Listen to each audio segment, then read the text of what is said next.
Hello friends, उपमा ध्वनिकी में आपका स्वागत है। अभी आपने हाल ही में सुना होगा, नोएडा में सेक्टर 30 है ना,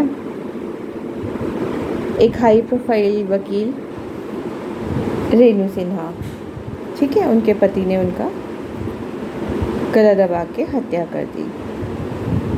ये बिल्कुल उसी जगह के पास है। निठारी कांड याद है आपको? सेम सेक्टर, ठीक है, उसी के बिल्कुल पास में है।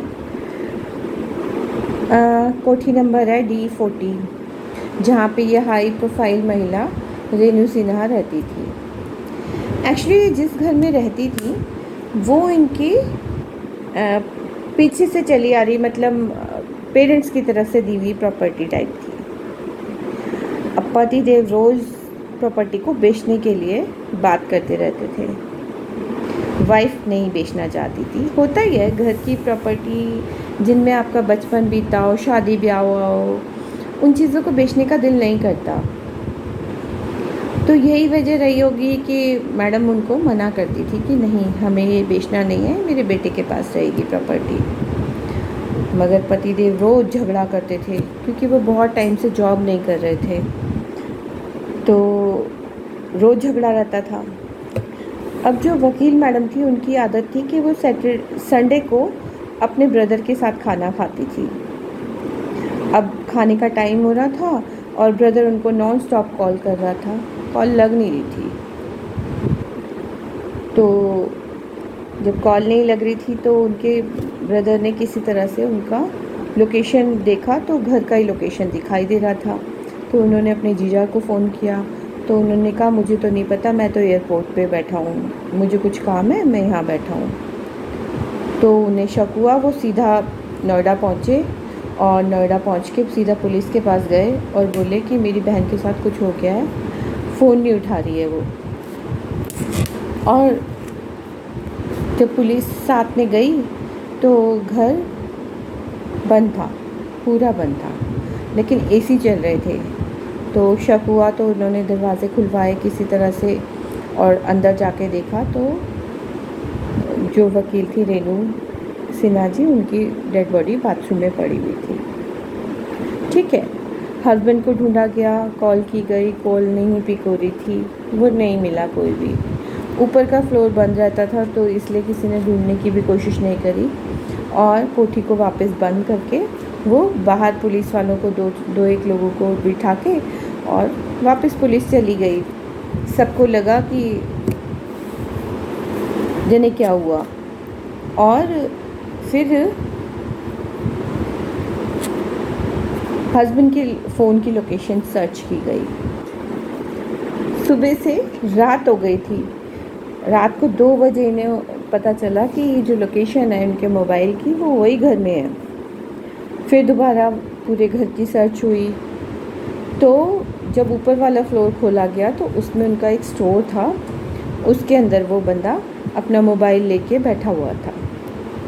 उसको उम्मीद थी कि सब लोग हटेंगे तो मैं रात को बाहर निकल जाऊंगा और सीधा विदेश चला जाऊंगा। उसके पास विदेश का पासपोर्ट था तो वो इजली चला भी जाता, क्योंकि उसने घर के लिए पहले से किसी से एडवांस ले रखा था 50 लाख रुपया।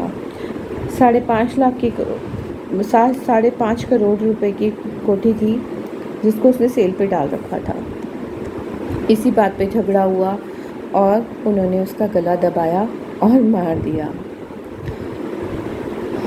देखिए, जो कुछ भी होना था वो तो होगा ही होगा, लेकिन सब मिला के बात यहाँ आती है कि जब हम एक ही परिवार में रहते हैं तो हम किसी बारे में बैठ के ठंडे दिमाग से क्यों नहीं राय मशवरा करते। दोनों ही पढ़े लिखे थे, है ना, कोई गरीब लोग नहीं थे, बचपन से अमीर रहे होंगे। जिस हिसाब से वो कोठी थी, काफ़ी बड़ी कोठी थी, है ना, पॉश एरिया में रहते थे नोएडा के।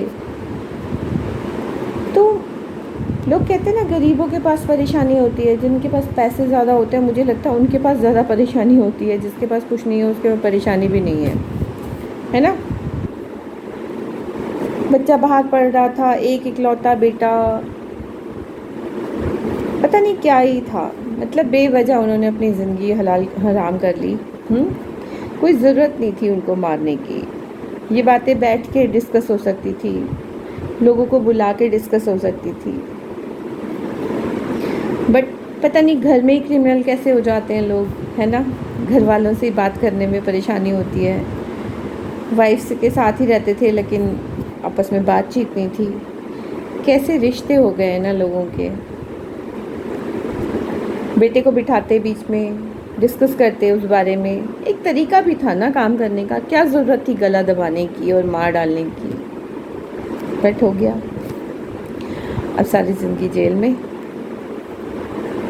है ना। एक हाई प्रोफाइल महिला वकील, ख़त्म। घर वालों को दुख हो गया हमेशा के लिए, और खुद तो उन्होंने अपनी ज़िंदगी ख़राब कर ही ली। अब वो बेटा क्या चाहते हैं कि कभी इज़्ज़त करेगा? कभी नहीं। जिस बच्चे की माँ को दुख दिया गया होता है, वो बच्चे कभी उस इंसान को प्यार नहीं करते हैं, ना ही उसकी इज़्ज़त करते हैं। 3 लोग थे, है ना, ख़त्म। कितनी अजीब कहानी है ना। बहुत दुख होता है यार। लोग मतलब इतने शॉर्ट टेम्पर्ड कैसे हो जाते हैं कि मतलब इतनी ईज़िली ऐसे डिसीज़न ले लेते हैं। बैठ के बात करते, नहीं भी बेचते, क्या ज़रूरत पड़ी थी बेचने की।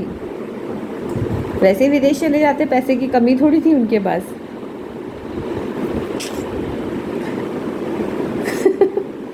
मजाक बन गए। जिस जगह में इज़्ज़त से रहते थे अब वहाँ पे उनका मजाक बन गया है। ज़िंदगी भर जब लोग उन्हें याद करेंगे तो हंसेंगे, है ना। यही होता है ना। क्राइम क्राइम थोड़ी होता है, और पकड़ा तो जाता ही है। फिर लोग क्यों क्राइम करते हैं मुझे नहीं समझ में आता। कुछ चीज़ें शांति से बैठ के सुलझाई जा सकती हैं।